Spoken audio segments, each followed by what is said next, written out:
Another one of the main things that we discovered was the words. As I told you before, I was really deep into the words, and it began to unfold the English language. I figured out the English language had more to it than we actually thought.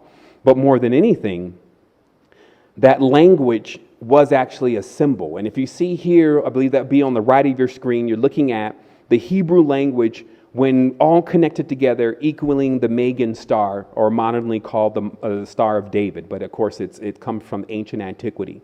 So I started to ask myself, were there other languages that had this same symbolism and had this same effect? And sure enough, it was. I studied Sanskrit, I studied Arabic, I studied many other languages to find not only their master symbol, but also their codes and how they control the mind. But I started with English. And the first thing about English that you should know is this. It's the first part of breaking the code, that the English words are actually backwards. Or as we would say, backwards. That we have now begun to compartmentalize ourselves with the language by saying the same word but giving it different meanings, when in fact every word that sounds the same does have some very unique connection if you know how to crack the code. But the interesting thing about language is if you actually are reading language from left to right, then what it actually does is it turns your mind in that direction. And I found this interesting because in the ancient languages, those languages didn't move in that direction. Some move up and down, some move left and right. And even hieroglyphs, which are over 2,000 characters, when you read it from down to up, you get the ascended explanation of what's being written. When you read it left to right, you get the logical explanation of what's being written. Opposite, you get the spiritual of what's being written. So this allows you to begin to fully understand the depth of what's being written. That way you're not led astray by words that sound alike or one direction of the words. So just remember, language functions as a program in our mind. And what happens is, because we're on a language that goes from left to right, which is called clockwise, that's also actually the direction of our decay. So this is why it's also so important to go beyond the language, go into the tones and the frequencies and the cymatics, and begin to truly realize what your name is. My name is not James or Sevan or some of these dull vibrations. Your name is not Jane or Judy or any of those dull vibrations. It's actually a symphony that your chakras play, that it never repeats itself, because everything is acting on you, the environment, others around you, and never can that time and that space be duplicated again. So you are truly unique, and your name is unique but often hidden. So that's why name is an anagram for the word Amen, and the word Amen, of course, means hidden. So another one of the things that we discovered, just so you understand about the English language, and again, we're just going over a couple things here. I know I'm being mindful of the time that we have, is that I discovered that English, when you look deep into systems such as Freemasonry and accepted Freemasonry, which are two different things, you actually find that the language was put together by a specific group of people in order to begin to control the mindset of the people who were later on to adopt that language. One of the major key players in the language that we're using today was actually the Grimm brothers, who wrote the Mother Goose and Grimm and the nursery rhymes that basically are like nightmares that play over and over again in the child's mind. But there was a deeper level to language. Language is very occult. As we know, language is spelling or a spell. Even in your computer, the cursor is there. It blinks, waiting to take a command. So there's a lot about our language that actually shows us that it's very magical, and the ability to speak, especially to speak something into existence by using the proper tones, is one of the powers that we have that give us such high levels of sentience. But of course, if we're put onto a system that does not reflect that level of power, then we become limited by the program that we've adapted. So one of the major things that you should understand about English is that even though you know 26 letters, there's another 26 letters that are actually hidden. And you witness this in the Desmodema script, or the sheer knowledge that there is a parallel to this reality, which some have actually seen before. Obviously, when you blow open a few chakras, you see quite a few things. But one of the main things you see is the mirrored reality. So some say, oh, through the looking glass, which of course is the mirror. And what they're referring to is that there's a pairing that needs to go on at times with your vision and also how you interpret things in order for you to see the complete picture. And because that's a universal blueprint or a cosmic law in the realm that we're in, it means that you can begin to divine the secret to many things by simply pairing them, even pictures, photos, etc.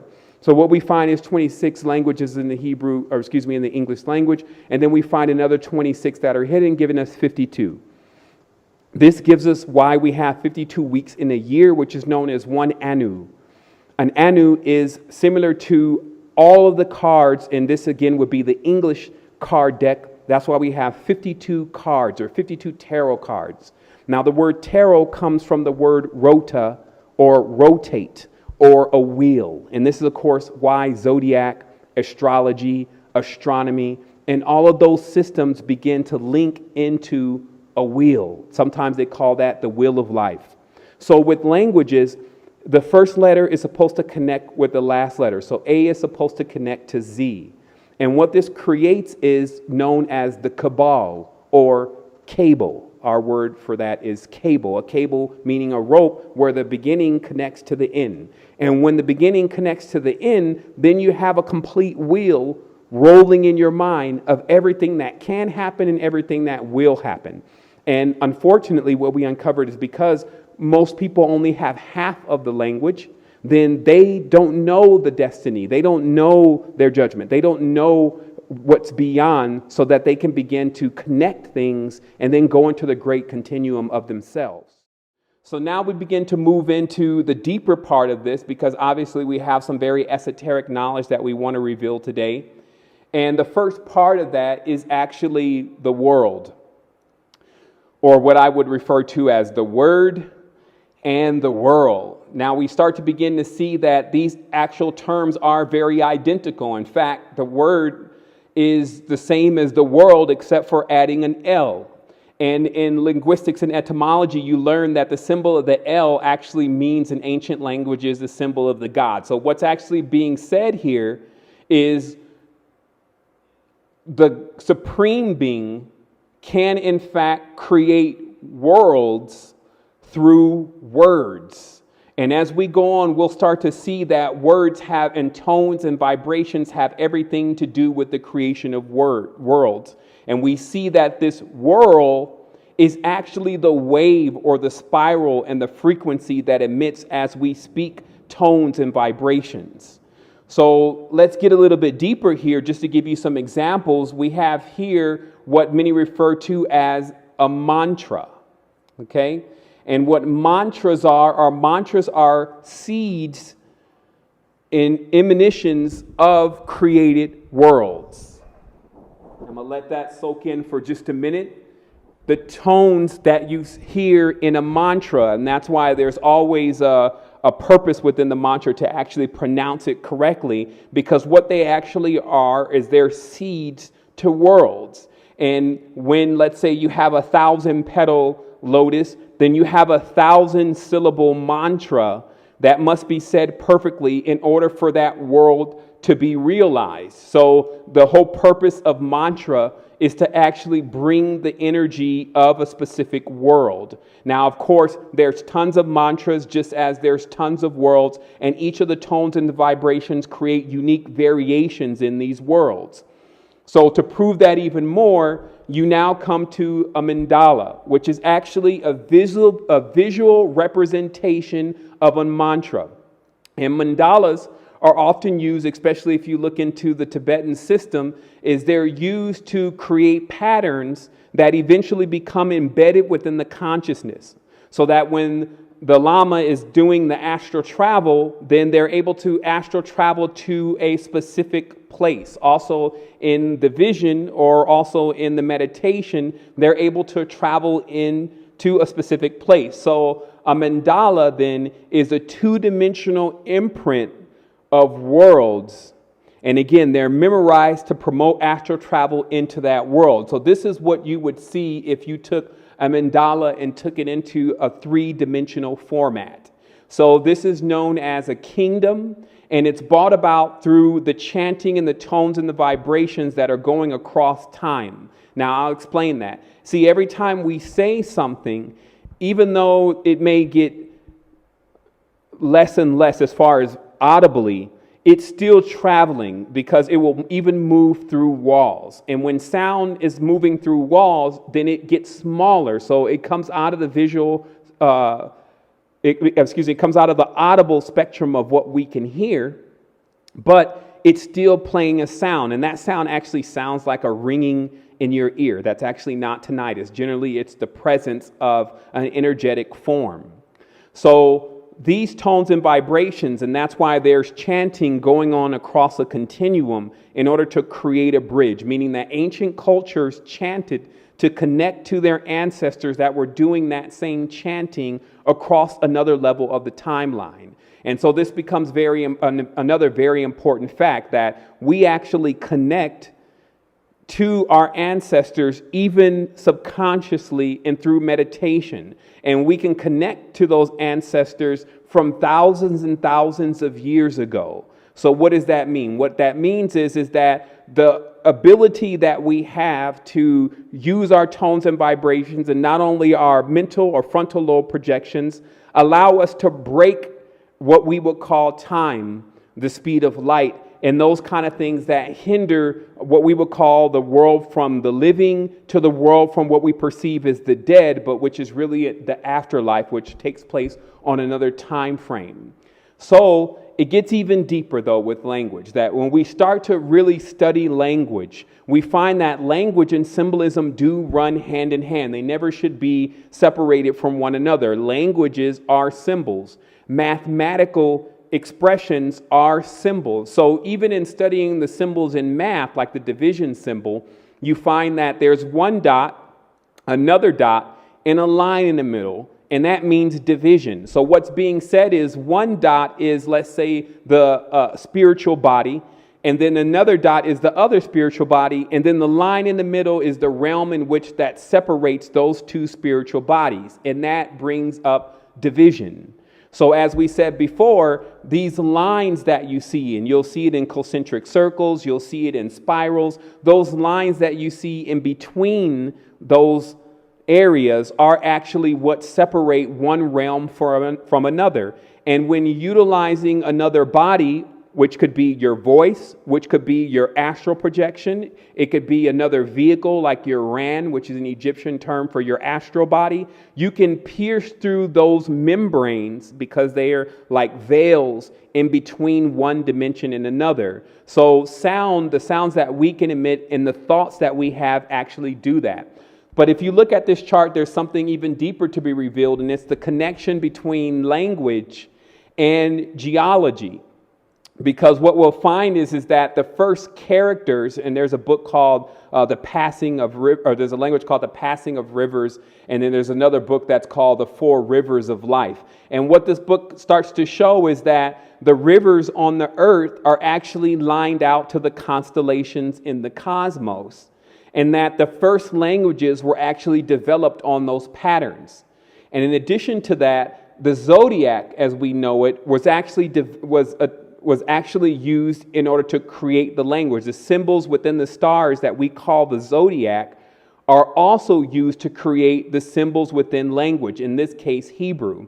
And then when you put all of those languages together, or all those words together, then they create a specific symbol. In this case, the Magan star, which is very ancient. So now we're starting to see the connection within all of this. And I'm going to take a moment to recap so that way it all starts to really connect for you. So because sound is shape, is color, it means that every time we say something, we're literally creating a world.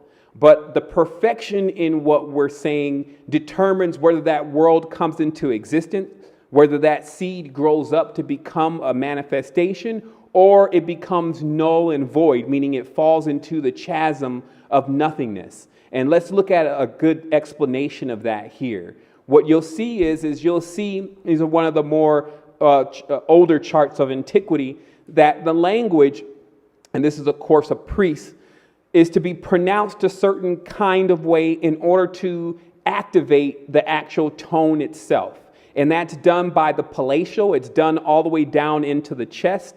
And because the whole purpose here is that, see, in English, just really the top of the mouth is used, and then maybe a little bit above what we would call the Adam's apple is used, but very little of the guttural tones that you see in the ancient languages. And there's a reason for this, because when you have the ancient language, you're actually speaking all the way from down deep.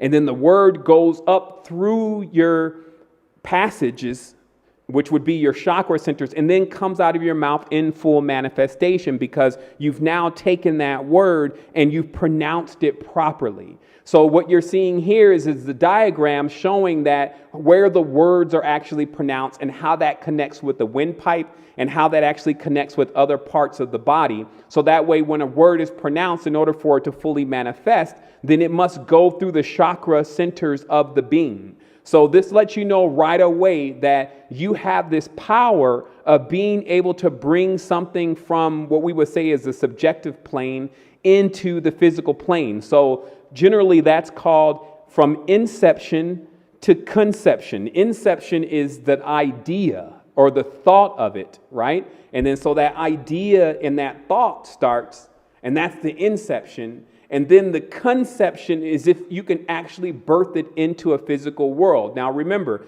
the process of birthing something in from the astral to the physical means that the seed or the word not only must be pronounced properly, but it must be put into the space or the environment in which it needs to grow. And that's actually the whole part of why the elements became so important, because if you were trying to accomplish something specific, then you would go into the environment that promoted that vibration and tone and nourished it properly in order for it to come to manifestation. Now, of course, today this is called magic, but there actually was no use for languages beyond this purpose, meaning that there was actually no use for speaking verbally except for to create things. So many of the life forms and many of the things that we see here in the world today were created from using the tones and vibrations that the ancestors spoke. And these tones and vibrations have been existing throughout antiquity and even before time.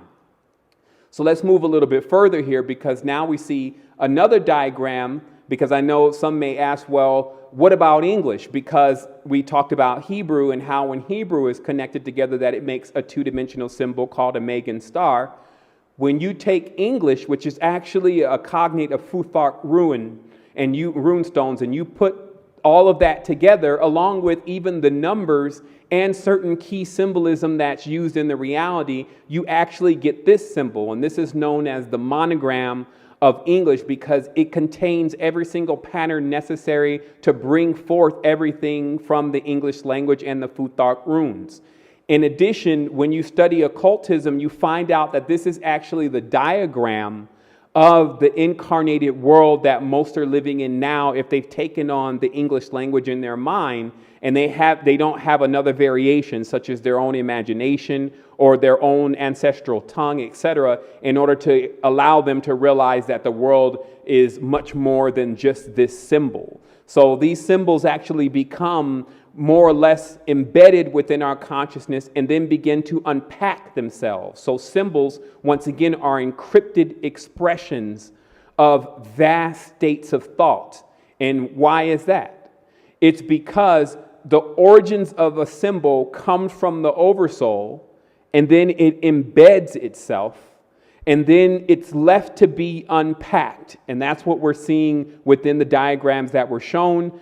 Obviously, again, this is a two-dimensional symbol of something that is yet to be unpacked. And then when it's unpacked, it comes out like this.